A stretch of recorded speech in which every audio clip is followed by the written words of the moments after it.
हो गया स्टार्ट।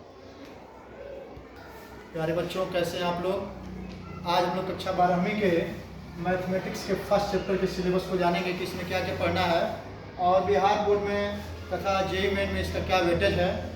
तो पहला जो हम लोग का चैप्टर है वह है रिलेशन एंड फंक्शन, अर्थात संबंध और फलन। संबंध और फलन में हम लोग समुच्चय को सीखेंगे, कार्तीय गुणन को सीखेंगे। हालांकि ये दोनों फर्स्ट ईयर में ही पढ़ लेना होता है। इसके बाद संबंध के बारे में हम लोग बात करेंगे, संबंध के प्रकार के बारे में बात करेंगे। संबंध के प्रकार में जो महत्वपूर्ण संबंध है उसमें रिक्त संबंध आता है, सार्वत्रिक संबंध है, स्वतुल्य संबंध है, सममित संबंध है, संक्रामक संबंध है और इन तीनों संबंधों को मिलाकर के एक साथ तुल्यता संबंध कहा जाता है। फिर तत्समक संबंध है, आइडेंटिटी रिलेशन, प्रतिसम्मित एंटीसिमेट्रिक रिलेशन है। उसके बाद से हम लोगों का फलन है जिसको प्रतिचित्रण, मैपिंग या फंक्शन भी कहते हैं। फिर संबंध और फलन का प्रांत परिसर, सहप्रांत के बारे में जानना है।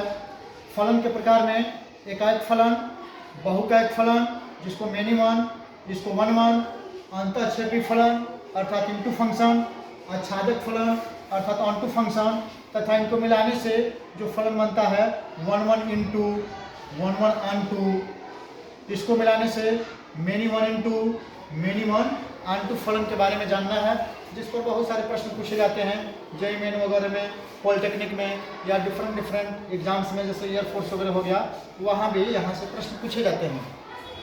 संबंधों का काउंटिंग जानना है, फलन का काउंटिंग जानना है कि ए से बी पर दो समुच्चय हमारे पास दिए गए हैं तो कितना हम लोग फलन बना सकते हैं या कितना संबंध बना सकते हैं। फलनों की संक्रिया में कंपोजिशन ऑफ फंक्शन के बारे में हम लोगों को जानना है, जिसमें एफ ओ जी जी एफ के बारे में पढ़ा जाएगा। एफ ओ एफ निकालना हम लोग सीखेंगे।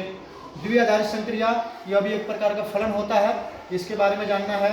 यहाँ से बोर्ड एग्जाम में प्रश्न पूछे जाते हैं, यहाँ तक कि कॉम्पिटिटिव एग्जाम में भी यहाँ से बाइनरी ऑपरेशन के प्रश्न पूछे जाते रहे हैं। द्विआधारित संक्रिया के बाद हम लोग द्विआधारित संक्रिया में तत्समक अवयव के बारे में जानेंगे, आइडेंटिटी एलिमेंट के बारे में जानेंगे और किसी अवयव का जो इन्वर्स होता है, प्रतिलोम अवयव होता है, उसके बारे में भी हम लोग जानेंगे। यहाँ से बिहार बोर्ड में 5 गो लगभग ऑब्जेक्टिव और 2 गो शॉर्ट क्वेश्चन 2011 से 2024 तक के विश्लेषण से मैंने ये पाया है कितना पूछते रहा है। लॉन्ग क्वेश्चन नहीं पूछ रहा है। जेईई मेन में यहाँ से एक क्वेश्चन आईआईटी जेईई में यहाँ से पूछते रहा है। Thank you. तो आप इसके अनुसार आप लोग तैयारी करते रहें और अपने ज्ञान को बढ़ाते रहें।